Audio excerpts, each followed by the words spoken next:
What happens when you give a man 15 years of your life, your mind, and your dreams only to be thrown away like yesterday's trash? For Eleanor Vance, the answer was brutal. The day her divorce from tech mogul Julian Croft was finalized, she walked out of a marble courthouse with a check for $10,000, a parting gift for her decade and a half of sacrifice. He kept the 9-figure company she helped build, the Silicon Valley mansion she designed, and their entire social circle. She was left with nothing but a name he had tarnished in the press. But they all underestimated her.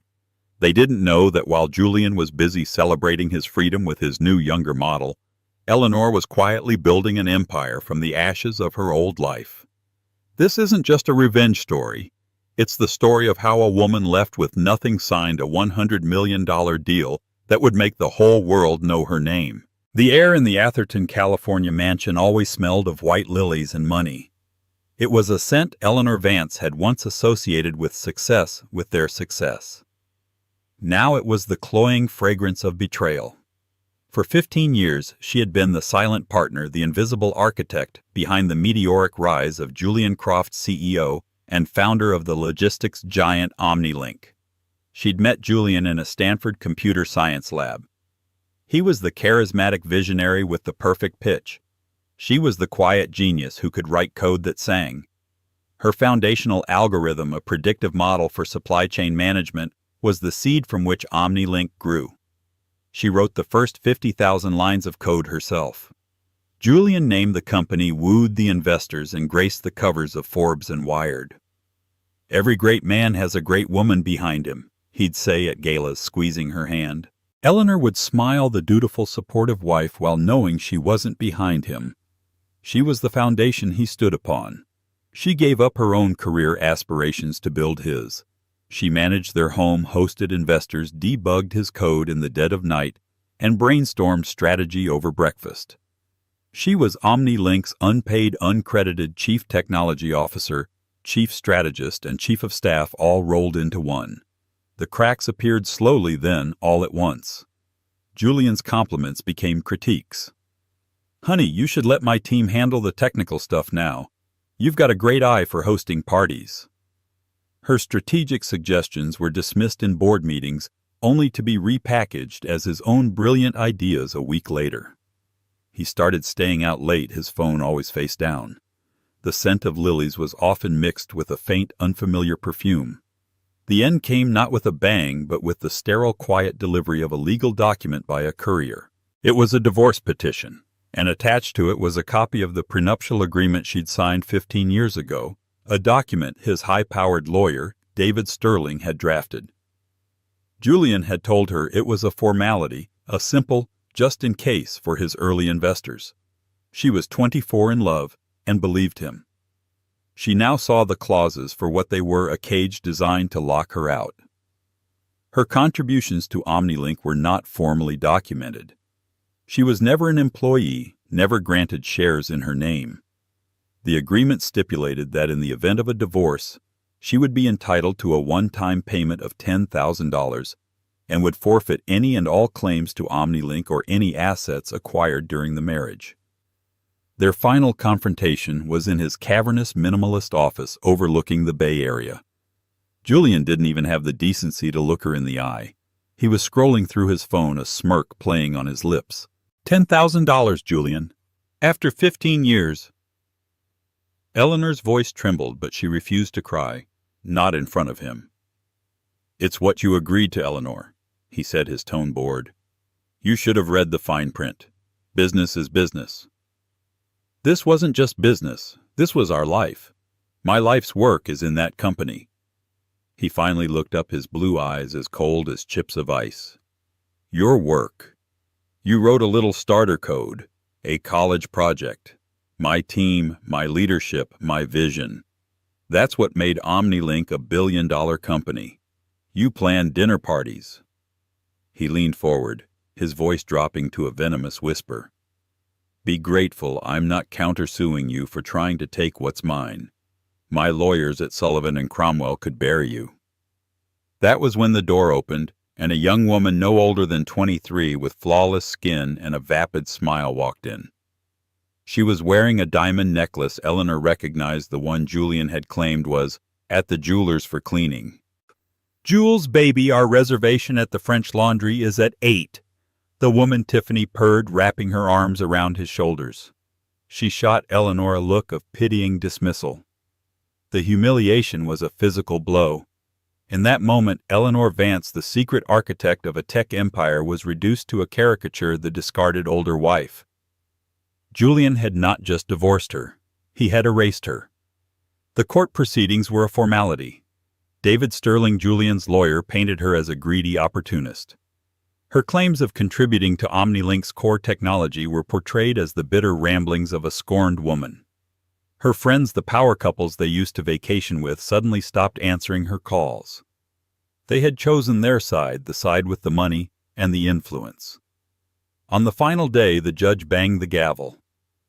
Eleanor walked out into the harsh California sun, the $10,000 check folded in her trembling hand. Julian and Tiffany sped past in his new McLaren, laughing. The click of the mansion's heavy oak door as she left for the last time was the final sound of her old life. She had nothing. No home, no career, no friends, and a legacy that had been stolen and attributed to the man who had just thrown her away.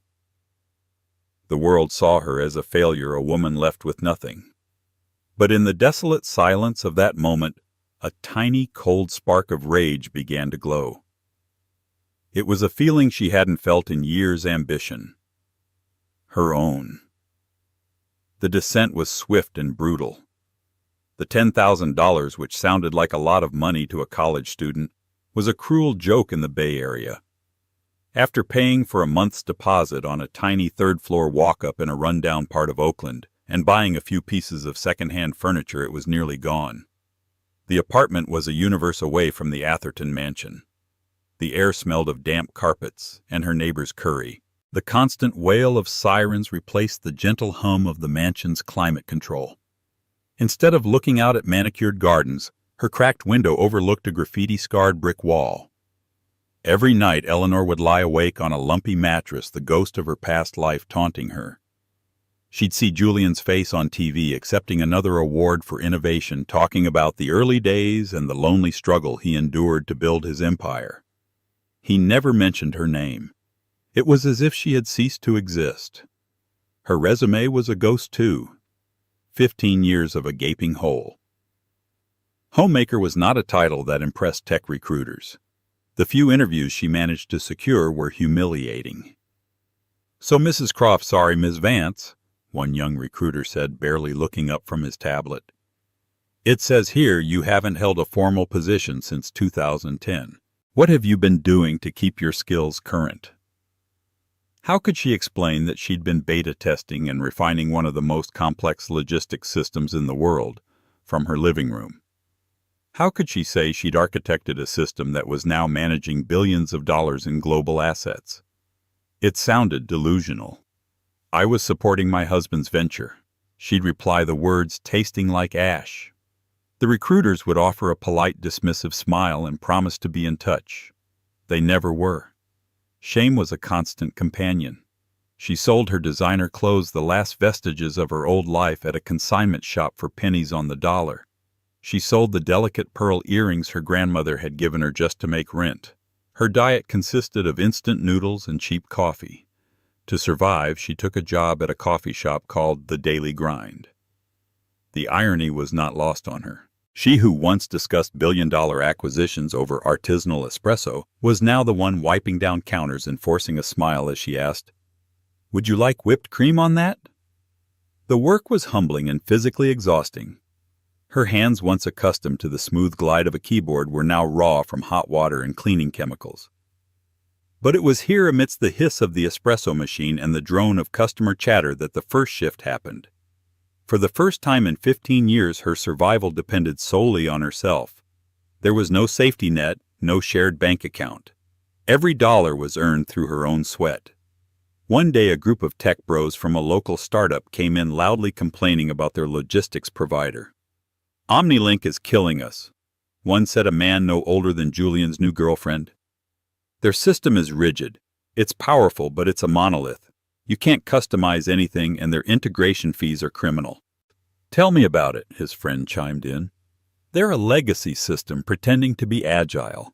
If someone could build a platform that was as powerful but genuinely modular and scalable for smaller businesses, they'd eat OmniLink's lunch." Eleanor froze her hand, hovering over the milk steamer. Modular and scalable. Those were her words. In 2018, she had presented Julian with a detailed proposal for OmniLink 2.0. The core idea was to break down their monolithic architecture into a suite of microservices that clients could pick and choose from a far more flexible and profitable model. Julian had dismissed it. "Too complex," he'd said. "Why change the formula when it's working?" She realized now he hadn't thought it was too complex. He was simply incapable of executing it without her.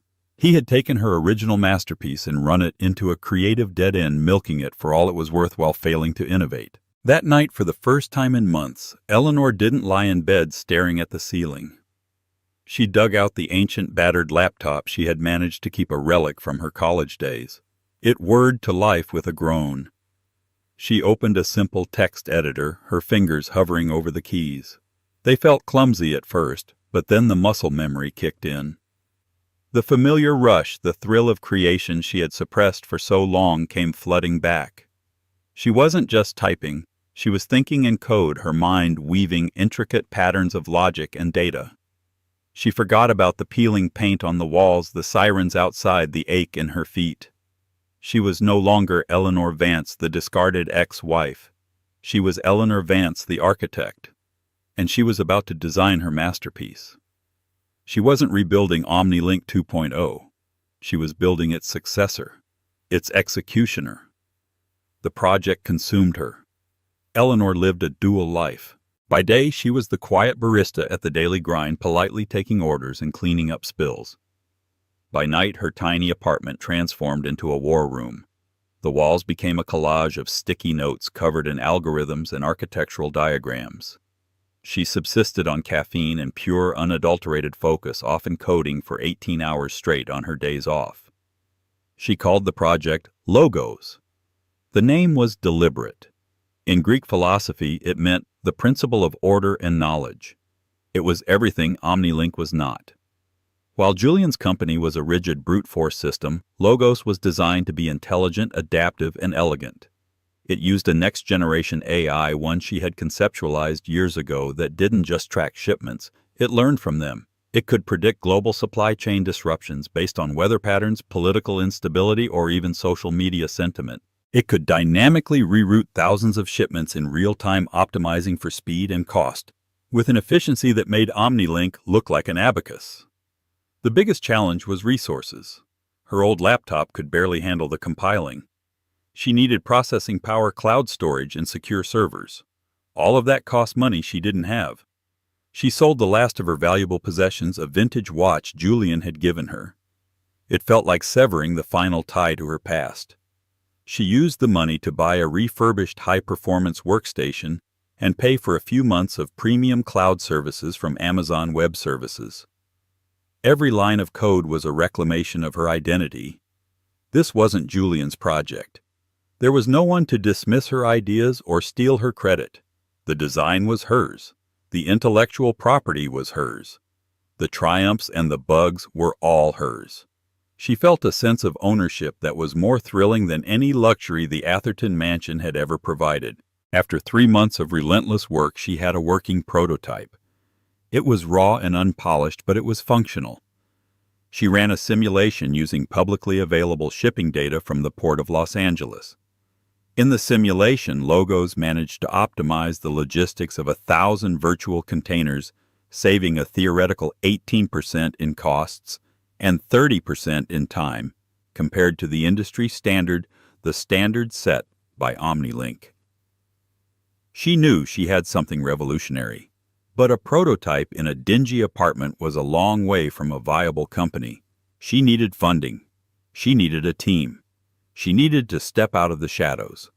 This meant creating a pitch deck and approaching venture capitalists on Sand Hill Road, the heart of Silicon Valley's investment scene. It was a world she knew from the periphery, from standing silently by Julian's side at networking events. Now she had to walk into those rooms alone. She put on her best consignment shop blazer, printed her pitch deck at a local library, and started making calls. The first dozen VCs rejected her without even a meeting. Her name, Eleanor Vance, was unknown. When they Googled her, the top results were tabloid articles about Julian Croft's messy divorce, painting her as the jilted wife. Finally, a junior associate at a second-tier firm called InnovateX agreed to a meeting, likely out of morbid curiosity. The meeting was a disaster. The associate, a man named Chad, who looked about 22, spent the entire time checking his phone. "So you built this yourself?" he asked with a condescending drawl, flipping through her deck. "In your apartment?" "Yes, the core architecture is mine, and the AI is a proprietary model I developed." "Right. Look, Ms. Vance, it's a cute idea. Really. But we're looking for founders with a track record. You've been out of the game for, well, forever. And frankly, the logistics space is dominated by your ex-husband, going up against OmniLink. That's a suicide mission." He stood up, signaling the end of the meeting. "My advice? Take this to a small business incubator. Maybe they can give you a grant or something. Thanks for coming in." Eleanor walked out into the Palo Alto sunshine, her cheeks burning with humiliation. Chad's dismissal wasn't just about her resume gap. It was about her identity. To him, she wasn't a founder. She was just Julian Croft's ex-wife. The suicide mission wasn't taking on OmniLink. The suicide mission was believing she could escape Julian's shadow. Defeated, she sat in her car, the useless pitch deck on the passenger seat. The rage from months ago had cooled into a familiar, heavy despair. Maybe they were all right. Maybe she was just a ghost. As she was about to start the engine and drive back to her life of coffee and code, her phone buzzed. It was an email from an old acquaintance, a woman she hadn't spoken to in years from before Julian's rise to fame. The subject line read, "Long time no see." Hope, fragile and unexpected, flickered within her. The email was from Sarah Jenkins. Years ago, before law school had consumed Sarah's life and Julian had consumed Eleanor's, they had been friends, part of the same circle of ambitious young women at Stanford. Sarah was now a partner at a boutique law firm in San Francisco specializing in intellectual property and tech startups. Her firm, Jenkins & Associates, was known for being aggressive, sharp, and fiercely protective of its clients. The email was simple. "Eleanor, I read about the divorce in the trades. What they wrote was garbage. I know what you're capable of. If you ever need a legal shark in your corner, the first consultation is on me. Coffee, not billable hours. Sarah." It was the first olive branch anyone from her old life had extended. Eleanor met Sarah the next day at a small cafe far from the daily grind. Sarah was just as Eleanor remembered: piercingly intelligent eyes, a no-nonsense haircut, and a presence that commanded attention. Eleanor laid it all out: the divorce, the prenup, Julian's erasure of her history, and her new project, Logos. She didn't hold back her fears or her humiliation at the hands of VCs like Chad. Sarah listened intently, her expression hardening as the story unfolded. When Eleanor finished, she took a long sip of her coffee. "First," she said, her voice firm, "we're going to legally fortify you and Logos so heavily that Julian couldn't touch it with a 10-foot pole and a team from Sullivan and Cromwell. We file patents for your AI model, we trademark the name, we incorporate the business. We build a fortress around your IP. That's step one." "I can't afford you, Sarah," Eleanor said quietly. "I know," Sarah replied with a wry smile. "So I'll work for equity. I'm a gambler, Eleanor, and you are the best bet I've seen in a decade. I'm not just going to be your lawyer. I'm going to be your co-founder." For the first time in a year, Eleanor felt the crushing weight on her shoulders lighten. She had an ally. Over the next few weeks, Sarah was a whirlwind of productive energy. She handled all the legal paperwork, turning Logos from a project on a laptop into a legitimate C Corp. She also took over the fundraising strategy, leveraging her contacts to get Eleanor into rooms that had been previously closed. But the result was the same. The meetings were more polite, the VCs more senior, but the answer was always no. The objections were varied, but orbited the same dark star, Julian Croft. "It's an impressive technical achievement," said a partner at Sequoia Capital, a legendary firm, "but the market optics are complicated.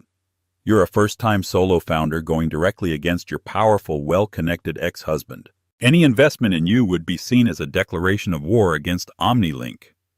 Julian has a lot of friends in this valley." "The litigation risk is too high," said another at Andreessen Horowitz. "He'll sue you into oblivion claiming you stole his trade secrets. It doesn't matter if it's true. He can bog you down in legal fees for years until you run out of money. We can't back a company that's guaranteed to be a lawsuit magnet." They were trapped in a catch-22. To get the money to fight Julian, they needed to prove they could survive a fight with Julian. It was a wall of old boys club fear and loyalty. After their 10th rejection, even Eleanor's resolve began to crumble. "Maybe they're right," she said to Sarah, slumped over a table in their small rented office space, a single room they could barely afford. "Maybe he's too big to fight." "No," Sarah said, slamming her laptop shut with a defiant clap. "They're not right. They're just cowards. We're not targeting the cowards anymore. We're going for the king." "What king?" "Marcus Thorne," Sarah said, a glint in her eye. "Head of Ethelred Capital. He's old school, a legend. He's famous for two things: making multi-billion-dollar bets on disruptive tech and absolutely despising arrogant, complacent bullies like Julian Croft. He's our long shot. Our only shot." Getting a meeting with Marcus Thorne was next to impossible. He was notoriously reclusive and only met with founders who came through a trusted personal referral. Sarah spent a week calling in every favor she had ever earned until she finally found a connection. A retired judge she had once clerked for played poker with Thorne. After a tense 48 hours, the meeting was set, but it came with a warning. "Marcus will give you 30 minutes, the message read. "He will know within the first 5 if you're wasting his time, and he has a zero-tolerance policy for bullshit." This was it. They had one chance to convince the most feared and respected investor in Silicon Valley. As they prepared, an anonymous email landed in Eleanor's inbox. It contained a single attachment, a heavily redacted internal OmniLink financial report. The numbers were bad. Far worse than the public filings suggested. Their growth had stalled and their client retention was dropping. Julian was burning through cash to maintain the illusion of dominance. At the bottom of the email was a single unsigned sentence: "He's vulnerable. Don't miss." Someone on the inside of OmniLink wanted Julian to fail. The anonymous email was a double-edged sword. It confirmed Eleanor's suspicion that OmniLink was a giant with feet of clay, but it also meant that her quiet project was no longer a secret. Someone inside Julian's fortress knew about Logos, and if one person knew, it was only a matter of time before Julian himself found out. The meeting with Marcus Thorne was scheduled for a Friday, on the Tuesday before the first attack came. A cease and desist letter arrived from David Sterling, Julian's lawyer. It was a masterpiece of legal intimidation, thick with accusations of intellectual property theft, violation of a non-disclosure agreement Eleanor never remembered signing, and tortious interference. It demanded she immediately halt all development on Logos and turn over her code for inspection. "It's a bluff," Sarah said, her voice tight with anger as she paced their tiny office. "He has no proof, no specifics. He's fishing. He knows you're up to something, but he doesn't know what. He's trying to scare us into showing our hand." Eleanor felt a cold dread creep up her spine. "He's not just trying to scare us, Sarah. He's warning the Valley. A letter like this gets accidentally leaked to the tech blogs. He's poisoning the well, making sure no one will touch us." She was right. The next morning, a prominent tech blog, TechCrunch, ran a story with the headline, "Julian Croft's ex-wife sued for allegedly stealing OmniLink trade secrets." The article was slanted heavily in Julian's favor, quoting anonymous sources who described Eleanor as unstable and vindictive. Her photo, a grainy, unflattering shot from the divorce proceedings, was splashed across the page. The fallout was immediate. Their shared office space provider informed them that they were terminating their lease due to the potential legal complications. A freelance programmer they had just hired quit, saying he couldn't afford to be associated with a lawsuit. The walls were closing in. "This is his classic move," Eleanor said, her voice hollow. "He doesn't fight you in court. He bankrupts you in the court of public opinion. He isolates you until you have nothing left." But the worst was yet to come. The night before their meeting with Marcus Thorne, Eleanor was running a final diagnostic on the Logos prototype. Suddenly, her screen filled with lines of corrupted code. A malicious script was tearing through her system, deleting files and corrupting her database. It was a sophisticated, brutal cyber attack. Panic seized her. She ripped the Ethernet cable from the wall, but the damage was already done. Months of work were being vaporized before her eyes. Using her backup terminal, she worked frantically, her mind racing faster than it ever had. This wasn't a random hacker. The attack vector, the style of the malware, it was intricate, designed specifically to target the unique architecture of her system. Only someone with an intimate knowledge of her coding style could have designed it. And then she saw it. A digital signature, a tiny, elegant piece of code hidden within the malware's payload. It was like an artist's signature on a painting. She had seen it only once before, years ago, on the original source code for OmniLink. It was Julian's. He hadn't just ordered the attack. He had likely executed parts of it himself, unable to resist the urge to prove he was still the master.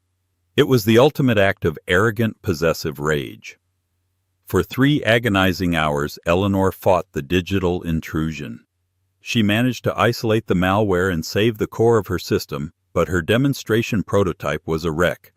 Her presentation for Marcus Thorne, the most important meeting of her life, was in less than 12 hours, and her product was in shambles. "We have to cancel," she told Sarah, her face pale and her hands shaking. "There's no way I can fix this in time. He's won." Sarah knelt in front of her, grabbing her by the shoulders. "Listen to me, Eleanor. This isn't a setback. This is a gift. He just handed us the gun, and his fingerprints are all over it. You are going to go into that meeting tomorrow. You won't show him a perfect demo. You're going to tell him a story. You're going to show him exactly what Julian Croft did to you, to your company last night. You're not just pitching a product anymore. You're pitching a war, and you're going to show Marcus Thorne that you are the one to lead the winning side." Eleanor looked at the corrupted code on her screen, then at the ferocity in Sarah's eyes. The despair began to recede, replaced by a cold, crystalline fury. Julian had overplayed his hand. He thought he was burying her, but he had just given her the one thing she'd been missing: irrefutable proof of his villainy. The offices of Ethelred Capital were a statement in quiet power. Located at the top of a skyscraper in San Francisco's financial district, the rooms were decorated not with the flashy art of new money tech firms, but with antique maps and shelves of leather-bound books. It felt more like a university library than a venture capital firm. Marcus Thorne was a man who fit his surroundings. He was in his late 60s, with a mane of silver hair and eyes that seemed to see right through you. He didn't rise when Eleanor and Sarah entered his office.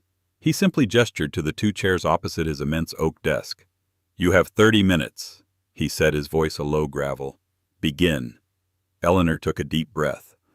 The plan had changed. She set her laptop on the desk but didn't open it. "Mr. Thorne," she began, her voice steady, "I came here today to show you a piece of software, a next-generation logistics platform called Logos, that I believe will fundamentally disrupt the multi-trillion-dollar supply chain industry. But I can't show it to you." Thorne raised a skeptical eyebrow. "Then we are done here. I can't show it to you." Eleanor continued, ignoring his comment. "Because last night my system was targeted by a sophisticated cyber attack designed to destroy my company before it was even born. An attack I have traced directly back to Julian Croft, the CEO of OmniLink." She had his attention. She and Sarah then laid out the entire story, not as victims, but as tacticians reporting from a battlefield. They presented the cease and desist letter, the planted news story, and then the masterstroke. Eleanor turned her laptop around and showed him the corrupted code. "This isn't just malware, Mr. Thorne," she explained, her voice gaining strength as she moved into her area of expertise. "This is a work of art. The attack vector exploits a specific vulnerability that would only exist in a system built on the foundational principles I developed 15 years ago. And here," she pointed to a specific string of code, "is the digital signature.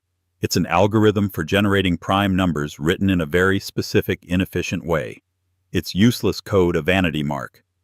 Julian Croft put an identical signature in the kernel of the original OmniLink platform. He signed his crime. Marcus Thorne leaned forward, studying the screen with an intensity that surprised them both. He was a financier, but he understood the language of power and evidence. "You're making a very serious accusation, Ms. Vance," he said slowly. "I am stating a fact," Eleanor replied. "Julian Croft isn't just a competitor. He is a saboteur who believes he is above the law. He didn't dismiss my ideas 15 years ago because they were bad. He dismissed them because he was incapable of executing them. Logos is the company OmniLink should have become, and it terrifies him." She finally opened her pitch deck. "My product demo is compromised, but my architecture, my patents, and my strategy are not. With a $5 million seed investment, I can not only rebuild and launch Logos within 6 months, I can begin poaching OmniLink's dissatisfied clients, starting with the small and mid-sized businesses he's gouging." She finished. The room was silent. Thorne leaned back in his chair, steepling his fingers. He looked from Eleanor to Sarah, his gaze unreadable. "Your ex-husband is a formidable enemy," he said. "He has the loyalty of the valley and deeper pockets than God." "He's a bully," Sarah interjected, "and bullies are cowards when you punch them back hard." Thorne was silent for a full minute, which felt like an eternity. Finally, he nodded slowly. "The logistics market is ripe for a change. OmniLink has grown arrogant. Your strategy is sound. Your technology, from what I can infer, is brilliant. But most importantly," he looked directly at Eleanor, "you have the kind of conviction that can't be bought. The kind that is forged in fire." He paused. $5 million is not enough. You're not thinking big enough. A company like this doesn't need a seed round. It needs a war chest. He picked up his phone and pressed a button. "Rebecca, please get David Sterling from Sullivan and Cromwell on the line for me. And after that, get me the CEO of TechCrunch." He looked back at them, a predatory glint in his eye. "We are not just going to fund you. We are going to launch you. Ethelred Capital will lead a Series A round. We will value your company Logos at $100 million. Our investment will be $25 million. We're going to announce it this afternoon, right after my lawyers have a very pointed conversation with Mr. Sterling about corporate espionage." Eleanor felt the air leave her lungs. Sarah gripped her arm under the table, her knuckles white. $100 million. The number was so vast, so impossible, it didn't seem real. "Julian Croft started a war with you, Ms. Vance?" Marcus Thorne said, a rare thin smile gracing his lips. "He just didn't realize he was bringing a knife to a nuclear fight. Welcome to the big leagues." The news hit Silicon Valley like a shockwave. The TechCrunch headline that afternoon was not the one Julian had paid for. Instead, it read, "Ethelred Capital leads $100 million valuation for Logos. New OmniLink competitor. Founded by Eleanor Vance in stunning power play." The article was a masterpiece of controlled demolition. It detailed the valuation and Ethelred's massive investment. It painted Eleanor not as a scorned ex-wife, but as a brilliant, long-sidelined founder, finally claiming her due. And in a carefully worded paragraph attributed to sources close to the deal, it mentioned an aggressive pattern of corporate sabotage and intimidation from OmniLink, which was now the subject of a formal review by Ethelred's powerful legal team.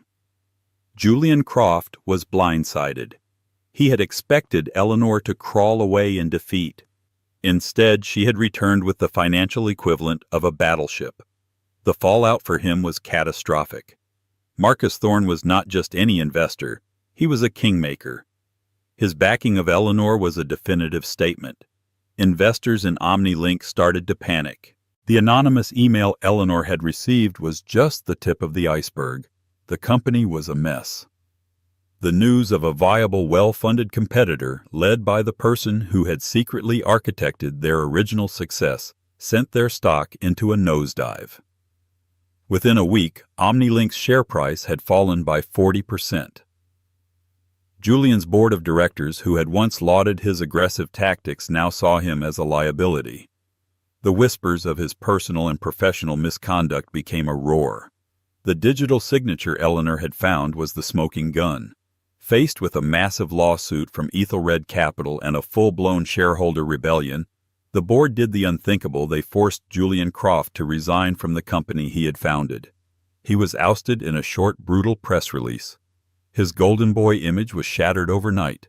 Tiffany, his girlfriend, left him weeks later, her taste for luxury not extending to public disgrace. Julian Croft, the man who had everything, found himself isolated and toxic, a pariah in the valley he once ruled.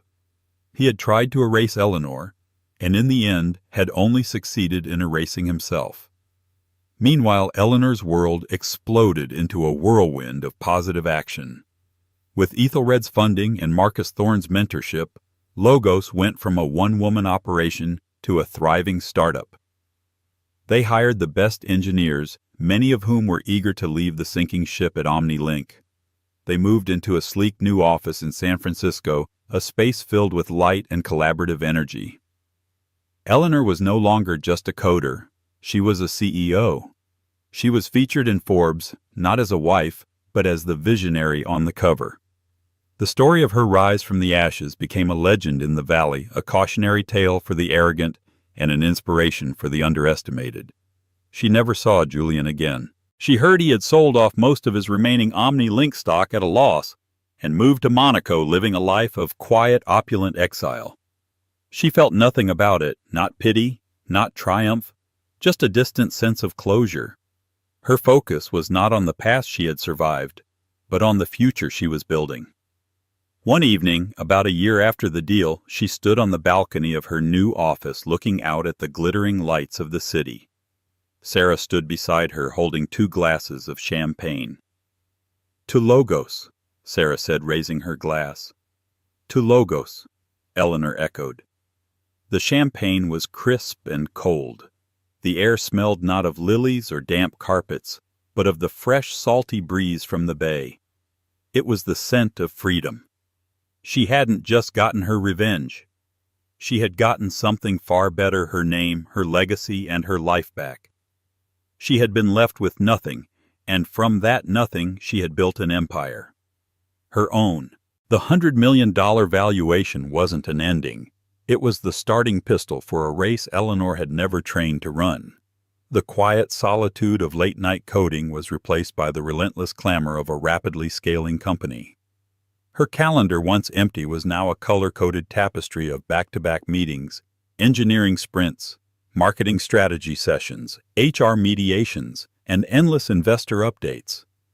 The thrill of victory had faded into the grinding reality of leadership, and Eleanor quickly learned that building a company was one thing. Leading it was another entirely. The tech world, which now celebrated her as a feminist icon, was also watching her with hawk-like scrutiny. She was no longer the underdog. She was the incumbent in waiting, and with that came immense pressure. Every decision was analyzed, every hire was debated on tech forums, and every quarterly projection was a promise she had to keep to Marcus Thorne and her board. The ghost of Julian wasn't in her rearview mirror anymore. It was in the whispers in every boardroom she entered. Was she just a revenge story, or was she a real CEO?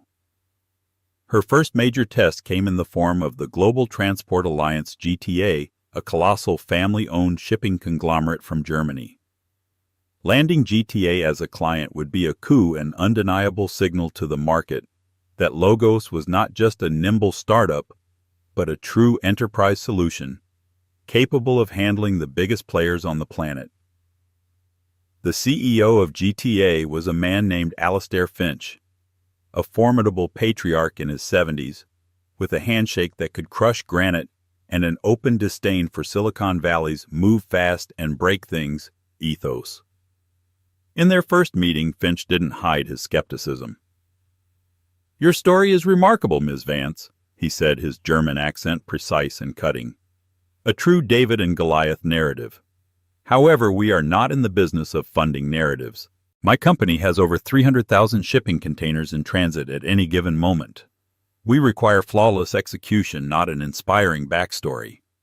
For weeks, Finch's team put Eleanor's engineers through hell, demanding security audits, data stress tests, and endless customizations. But the final hurdle was Alistair Finch himself. He proposed a final audacious test, a live fire exercise. For 24 hours, Logos would shadow GTA's entire global operation, processing real-time data from their ships, trucks, and warehouses. If Logos could identify and execute cost-saving optimizations without a single error, they would get the contract. If the system hiccuped even once, the deal was off. Her own executive team was divided. "It's too risky," her COO argued. "Our system is robust, but not for that scale, not live. A single bug could corrupt their data and make us look like amateurs. We should push for a phased rollout." That night, Eleanor sat alone in her glass-walled office, the city lights twinkling below. The COO's words echoed in her ears, mingling with the phantom voice of Julian from years past. "Let my team handle the technical stuff now. You're in over your head." Doubt, cold and familiar, crept in. Was she just a coder who had gotten lucky? Was she about to fly her company directly into the sun? She walked out of her office and onto the main engineering floor. Most of her team was still there, exhausted, but determined, their faces illuminated by glowing screens of code. She saw the same fire in their eyes that had burned in hers in that tiny Oakland apartment. They believed in Logos. More importantly, they believed in her. That was the moment she understood the difference between being a coder and being a leader. A leader absorbed the fear and radiated confidence. She grabbed a headset and a keyboard, pulling up a chair beside her lead architect. "All right," she announced to the room, her voice ringing with newfound authority. "Let's run the pre-simulation one more time. I want to personally review the predictive disruption module. And someone get me a coffee. It's going to be a long night." She didn't just delegate. She embedded herself with her team, her fingers flying across the keyboard, debugging code and optimizing algorithms with a speed that left her young engineers in awe. She wasn't just their CEO, she was one of them in the digital trenches. The 24-hour test began. The data flooded in a torrent of logistics information from 6 continents. The Logos servers hummed. On the main screen, a map of the world lit up with the movements of the GTA fleet. Eleanor and her team watched, holding their breath. An hour in, an alert flashed. A dock workers' strike was unexpectedly escalating in Rotterdam, one of the world's busiest ports. GTA's existing system hadn't even registered it yet. Before anyone in the room could react, Logos's AI kicked in. It automatically rerouted 17 container ships destined for Rotterdam to Antwerp and Bremerhaven, recalculated the new ground transportation logistics, and updated the inventory manifests, all in the span of 90 seconds. It had not only averted a multi-million-dollar delay, but had also saved the company from a logistical nightmare. The rest of the 24 hours were flawless. The next morning, Alistair Finch called her personally. There was a new tone in his voice, one of profound respect. "Ms. Vance," he said simply, "the numbers my team is showing me are impossible. You have not just built a better system. You have built the future. The contract is yours." Eleanor hung up the phone, a slow smile spreading across her face. She looked at her reflection in the glass wall. The woman looking back was not Julian Croft's ex-wife. She was not the barista from the Daily Grind. She was the CEO and founder of Logos, a woman who had faced down her own doubts and earned her crown not through a story, but through steel. The victory felt more profound than the $100 million deal. It was real. It was hers. And it was just the beginning. With the GTA contract secured, Logos became the undisputed titan of the industry. OmniLink, under its new uninspired leadership, was hemorrhaging clients. and was eventually acquired by a larger, older tech firm for a fraction of its former value, its name relegated to a footnote in the history of logistics. Eleanor had won so completely that Julian Croft was no longer even a relevant ghost. He was to her a forgotten memory. Until the day an email landed in her personal inbox. The sender was a name she hadn't seen in years, Julian Croft. The subject line was chillingly simple: for your own good. Against Sarah's strenuous objections, "Don't engage Eleanor, nothing good can come of this." She opened it. The message was short and devoid of emotion. He claimed to have information about a hostile takeover being plotted by a rival VC firm. He said they were exploiting a vulnerability in her company's capital structure. He wanted to meet to give her the details. "Consider it a final piece of advice," he wrote. "For the sake of the company we both in our own ways began." Eleanor knew it was a lie. A corporate takeover would have been detected by Marcus Thorne's army of analysts. This was a trap, but not a corporate one. It was personal.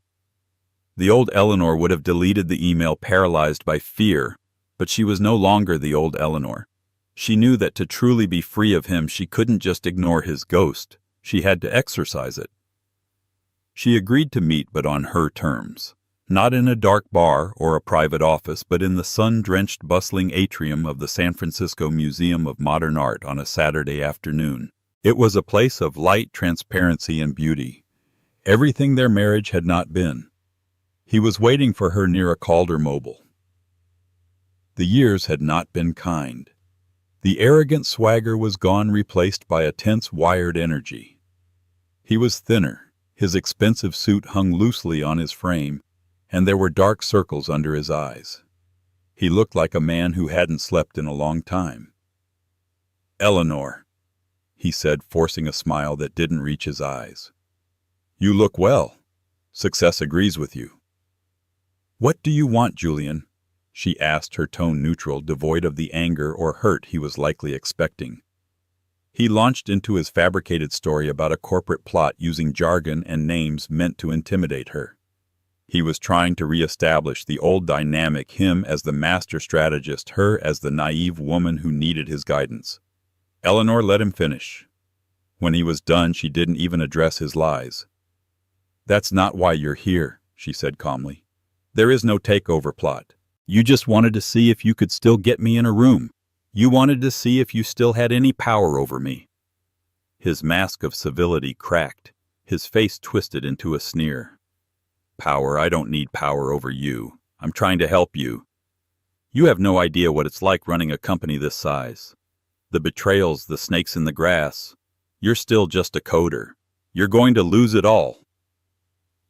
"The difference between you and me, Julian," she said, her voice soft but unbreakable, "is that you built a company to prove you were a king. Your employees were just subjects. Your ideas were just tools for your ego. You surrounded yourself with sycophants and yes-men, and that's why you failed. You couldn't innovate because your pride was more important than the product." She took a step closer. "I build things to solve problems.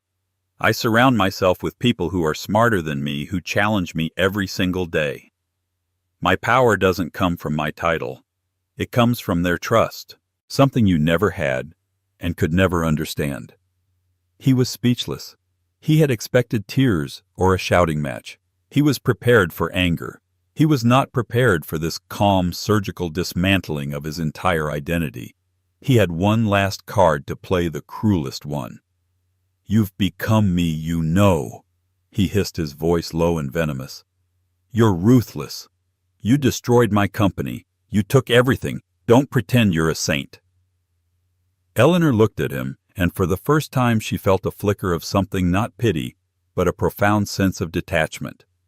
He was a relic, a black-and-white photograph from a forgotten album. "I didn't destroy you, Julian," she said, delivering the final liberating truth. "You just became irrelevant. Your company failed because it was built on a lie and the future left it behind. I didn't take anything from you. I simply took back what was mine." She turned and walked away. "Eleanor, wait." He called after her, his voice cracking with a desperation that echoed through the vast open space. But she didn't wait. She didn't look back. She walked out of the museum and into the brilliant afternoon sun, leaving the ghost of her past to fade among the sculptures. Her phone buzzed. It was a message from her lead engineer with a picture of their team celebrating the successful launch of the Logos 2.0 platform. She smiled and typed a reply, her steps light and sure on the pavement. She was no longer running from a past he had defined. She was walking toward a future she was building one line of code, one contract, one confident step at a time. Eleanor Vance's story is a powerful reminder that our lowest moments can become the foundation for our greatest achievements. She was stripped of her past, her wealth, and her dignity, but no one could take away her intellect, her resilience, and her will to rebuild. Her journey from a run-down Oakland apartment to a $100 million boardroom wasn't just about getting even, it was about getting whole. It's a testament to the fact that your worth is never defined by who you leave, but by what you build next. What did you find most inspiring about Eleanor's fight? Have you ever had a moment in your life where you had to start over from scratch? Share your thoughts and your own stories of resilience in the comments below. We read every single one. If this story moved you, please give this video a thumbs up, share it with someone who needs to hear it, and make sure you subscribe to our channel and hit the notification bell. You won't want to miss our next story of incredible real-life triumphs against all odds. Thank you for listening.